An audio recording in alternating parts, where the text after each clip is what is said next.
Ito ang isang mabuting bagay na aking nakita.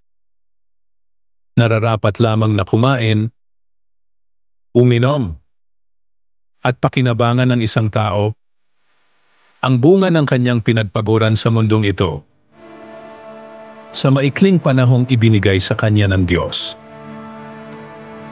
Ito ang ating bahagi. Ganoon din ang dapat gawin ng lahat ng niloob ng Diyos na yumaman.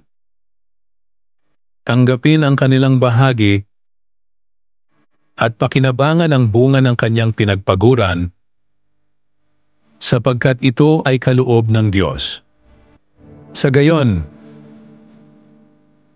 hindi siya malulungkot kahit na maikli ang buhay niya sa daigdig, sapagkat puno naman ito ng kasiyahan.